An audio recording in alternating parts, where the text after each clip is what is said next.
ಹಾಗಂತ ಹೇಳಿ ಬ್ರಹ್ಮ ವಿಷ್ಣು ಮಹೇಶ್ವರರು ಒಂದೇ ರೀತಿಯ ಭಾವನೆಯನ್ನು ಹೊಂದಿದವರು ಅಂತ ಹೇಳಿದ ಕೂಡಲೇ ಇವರೆಲ್ಲ ಸಮಾಂತ ನಾವು ತಿಳ್ಕೊಳ್ಳೋದು ಕೂಡ ತಪ್ಪಾಗಿ ಬಿಡುತ್ತದೆ. ಯಾವ ರೀತಿ ಅಪ್ಪ ಮಗ ಇವರಿಬ್ಬರದ್ದು ಅಭಿಪ್ರಾಯ ಒಂದೇ ಅಂತ ಹೇಳಿದ ಕೂಡಲೇ ಅಪ್ಪನೂ ಮಗನು ಸಮಾನ ಅಂತ ನಾವು ತಿಳ್ಕೊಳ್ಳಿಕ್ಕಿಲ್ವಲ್ಲ.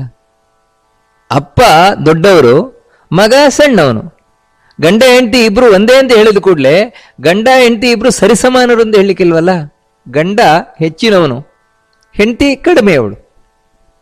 ಈ ರೀತಿ ನಾವು ಯಾವ ರೀತಿ ಜಗತ್ತಿನಲ್ಲಿ ನೋಡ್ತೇವೆ ಹಾಗೆಯೇ ಇವರು ಮೂವರದ ಅಭಿಪ್ರಾಯ ಒಂದೇ ಆದರೂ ಕೂಡ ವಿಷ್ಣು ಸರ್ವೋತ್ತಮನಾಗಿರುವವ, ನಂತರ ಬ್ರಹ್ಮ, ಆನಂತರ ಶಿವ. ಈ ರೀತಿ ಇವರಲ್ಲೊಂದು ತಾರತಮ್ಯ ಅಂತ ಹೇಳ್ತೇವೆ, ಹೆಚ್ಚು ಕಮ್ಮಿ ಅದಿದ್ದೇ ಇದೆ. ಯಾಕಂದ್ರೆ ಇದನ್ನ ನಾನು ನೀವು ಯಾರು ಮಾಡುವಂಥದ್ದಲ್ಲ, ಅದು ವೇದವೇ ಹೇಳಿರುವಂಥದ್ದು. ಆ ರೀತಿ ಉಪಾಸನೆ ಮಾಡುವುದೇ ಅವರಿಗೆ ಬಹಳ ಖುಷಿಯಾಗಿರುವಂಥದ್ದು.